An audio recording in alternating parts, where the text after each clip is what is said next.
அனைவருக்கும் அன்பு வணக்கங்கள். வேதங்களில் நான் சாம வேதமாகவும் மாதங்களில் நான் மார்கழியாகவும் இருக்கேன்னு பகவான் கிருஷ்ணர் கீதையில் சொல்கிறார். 4 வேதங்களில் சாம வேதம் தான் இசை வடிவமானது. அதிலிருந்து தான் 7 ஸ்வரங்களுடன் கூடிய இசை தோன்றியது. அதனால தான் அந்த பரம்பொருளை எப்படி பூஜை ஆராதனை இதெல்லாம் செஞ்சு உணர்ந்து கொள்ளக்கூடிய அனுபவம் பெற முடியுமோ, அதே போல் தெய்வீகமான சங்கீதத்தின் மூலமும் நல்ல ராகத்தாள ஞானத்தின் மூலமும் சுலபமாக அந்த அனுபவத்தை பெற்றுவிடலாம். சங்கீதத்தால் கிடைக்கிற ஈஸ்வர அனுபவம் அற்புதமானது. நம்ம மனசை தெய்வீகமான சங்கீதத்தில் திளைக்க வச்சு அதிலேயே கரைஞ்சி போகிறச்சு அந்த சர்வேஸ்வரனையே நாம் அனுபவிக்கலாம். நாம் அப்படி பாடி அனுபவிக்கும் போதே அதை கேட்குறவங்களுக்கும் அதே அனுபவத்தை தந்து விடலாம். இதையெல்லாம் நல்லா உணர்ந்த மகான்கள் கலியுகத்தில் நாம சங்கீர்த்தனம் ஒன்று தான் இறைவனை அடைய எளிமையான உயர்வான வழின்னு நல்ல பக்தி ததும்பிய பாடல்களை ஏற்றி அற்புதமான ராகத்தாளங்களும் சேர்த்து நம்ம மனசை எல்லா விஷயங்கள்லேருந்து திருப்பி அந்த இசை வடிவினனான இறைவனிடமே ஒன்றும்படியாக செய்தனர். ஸ்ருதி மாதா லயபிதான்னு சொல்லுவாங்க. ராகமும் தாளமும் சேர்ந்த தெய்வீகத்தை தனக்குள்ளே கொண்டதுனால தான் நம்ம அன்றாட வாழ்க்கையிலையும் நம்மளோட அலுப்பு சலிப்பு மூட் ஸ்விங்ஸ் எல்லாத்துக்குமே இசைதான் அருமையான மருந்தாக இருக்குது. சங்கீதத்தை எழுதி இசையமைத்த மேதைகள் எல்லாருமே தங்களுடைய மொழிப்புலமை சங்கீத ஞானம் எல்லாவற்றையும் விட பக்தி ரசத்தை தான் பிரதானமாக தங்களது இசையில் தந்தனர். இசையால் நம்மளோட வாழ்க்கைக்கு வழிகாட்டியாக விளங்கிய அருளாளர்கள் எத்தனையோ பேர். அவர்களுக்கெல்லாம் ஒரு சிறு காணிக்கை அர்ப்பணம்தான் இந்த சங்கீதமே சந்தோஷமேங்கிற தொகுப்பு. வேதத்தின் ஒரு வடிவமான இசை வேதத்தின் மற்றொரு வடிவேயான மார்கழியில் ஒரு திருவிழாவாக சிறப்பிக்கப்படுறது மேலும் சிறப்பு தானே. இந்த மார்கழியில் அப்படிப்பட்ட அருளாளர்களின் பாடல் மட்டுமன்றி அவர்களது எளிய வாழ்க்கை அவர்களது இசைத்தொண்டு பற்றி சில குறிப்புகளையும் கேட்டு மகிழ்வோம். தனக்கென ஒரு கம்பீரமான பாணியுடன் கர்நாடக சங்கீத மும்மூர்த்திகளில் இளையவரான ஸ்ரீ முத்துசுவாமி தீட்சிதர் தான் இன்னைக்கு நாம் பார்க்க போகிறோம். ராமசுவாமி தீட்சிதருக்கும் பாகீரதம்மா அவர்களுக்கும் 24/3/1775 தமிழ்நாட்டில் திருவாரூரில் பிறந்தவர். சம்ஸ்கிருதம் வேதம் ஜோதிடம் வீணைன்னு எல்லாத்துலேயும் தேர்ச்சி பெற்றவராக இருந்தார். ஆரம்ப காலத்தில் தன் அப்பாவிடமே இசையை கற்றுண்டார். அவரது குடும்பம் சென்னையில் மணலிக்கு குடிபெயர்ந்தது. அங்கு இவர் குரு ஸ்ரீ சிதம்பரநாத யோகியின் சீடராக மாறி வாரணாசிக்கு சென்றார். 8 ஆண்டுகள் அங்கேயே தங்கியிருந்து இந்துஸ்தானி இசையை குறிப்பாக துருபத் பாணி இசையை கற்றுக்கொண்டார். அவருடனேயே தீட்சிதர் வாரணாசி பத்ரிநாத் கேதார்நாத் போன்ற பல புனித இடங்களுக்கு பயணம் செய்து மற்ற இசை வகையின் நுணுக்கங்களையும் துளசி ராமாயணத்தின் பாடல்கள் மற்றும் சூர்தாஸ் மீரா போன்ற கவிஞர்களின் படைப்புகளையும் தெரிஞ்சின்றார். அவரது குரு இறந்த பிறகு அவர் தமிழகம் திரும்பி வந்தபோது திருத்தணி முருகன் ஆலயத்திற்கு வந்தார்.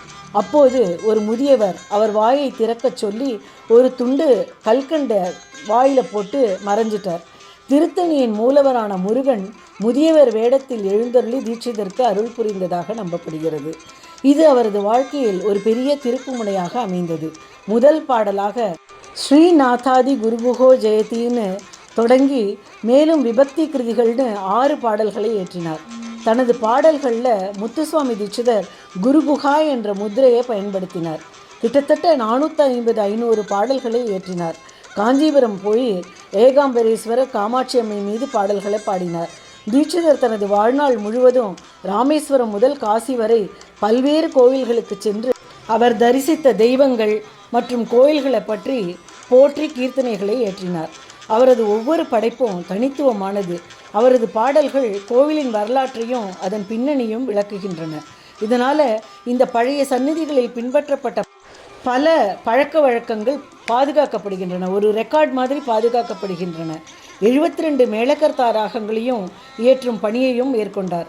வழக்கமான 2 சரணங்களை போல இல்லாமல் முக்கிய சரணம் அல்லது பல்லவியை தொடர்ந்து ஒரே ஒரு சரணம் மட்டுமே இருக்கும் பாடல்கள் கொண்ட சமஷ்டி சரணம் ஏற்றுவதில் இவர் முன்னோடியாக இருந்தார்.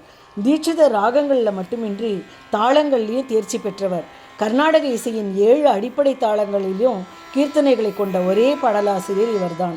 தீட்சிதருக்கு ஒரே கருப்பொருளில் பல பாடல்கள் ஏற்றுவதில் ஆர்வம் இருந்தது. அந்த வகையில் பிரபலமான கிருதிகளில் சில கமலாம்பா நவாவரண கிருதிகள், நவகிரக கிருதிகள், பஞ்சபூத க்ஷேத்திர கிருதிகள், திருவாரூர் பஞ்சலிங்க கிருதிகள், அபயாம்பா விபக்தி கிருதிகள்னு அற்புதமான பல கிருதிகளை இயற்றினார்.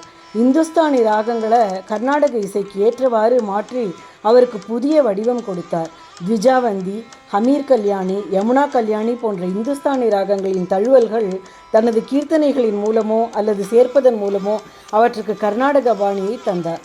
ஆங்கில பேண்ட் இசையால் ஈர்க்கப்பட்டு முத்துசாமி தீட்சிதர் நோட் ஸ்வரங்களையும் இயற்றியிருக்கிறார்.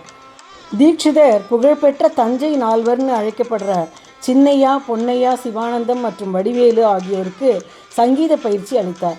பின்னாளில் அவர்கள் அரசவை இசைக்கலைஞர்களாக ஆனார்கள்.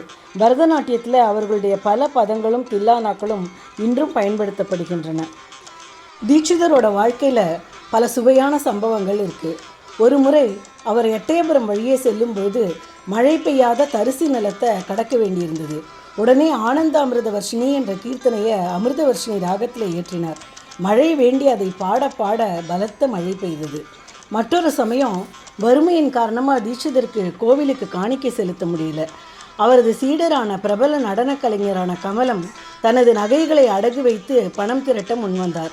ஆனால் தீட்சிதர் மறுத்து கடவுளை நம்பி தியாகராஜம் பஜரே அப்படிங்கிற பாடலை இயற்றினார்.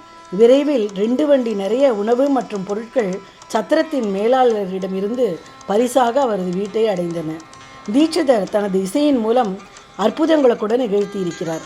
ஒரு சமயம் முத்துசாமி தீட்சிதரின் சீடரான தம்பியப்பன் வயிற்று நோயால் அவதிப்பட்டு வந்தார். நீண்ட நாட்களாக எந்த மருந்துகளாலும் குணப்படுத்த முடியவில்லை. தீட்சிதர் ஜோதிடம் தெரிந்தவர். ஆகையால் தம்பியப்பனின் ஜாதகத்தில் குரு கிரகம் சாதகமற்ற நிலையில் இருப்பதாகவும் குருவுக்கு வழிபாடு செய்தால் மட்டுமே அவரது நோய் குணமாகும் என்றும் ஊகித்தார். சாதாரண மக்களுக்கு நிறைய செலவு செஞ்சு இந்த சடங்குகள் எல்லாம் செய்கிறது கஷ்டமாக இருக்கும். அப்படிங்கிறதுனால அட்டானா ராகத்தில் பிருகஸ்பதேங்கிற பாடலை உருவாக்கி அதை 1 வாரத்துக்கு பாடும்படியாக தனது சீடரிடம் கேட்டார்.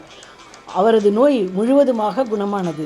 இந்த சம்பவம் தீட்சிதருக்கு அனைத்து நவகிரகங்களிலும் கீர்த்தனைகள் ஏற்றுவதற்கான உத்வேகத்தை அளித்தது.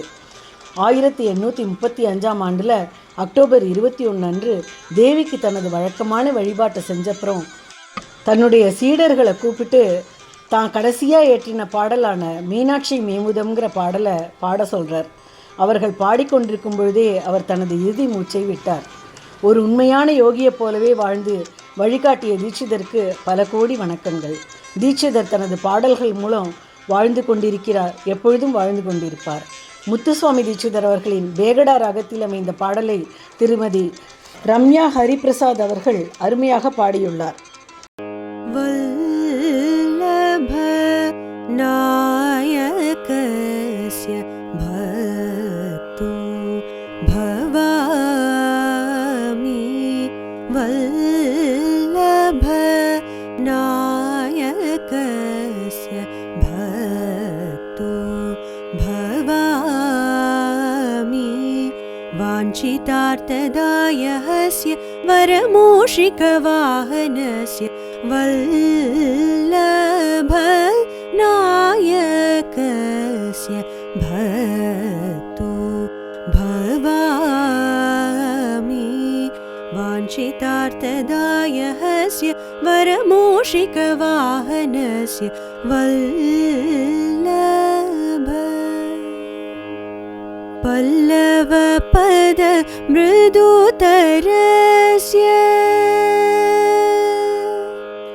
பல்லவ பத மிருதுதரஸ்ய பல்லவ பத மிருதுதரஸ்ய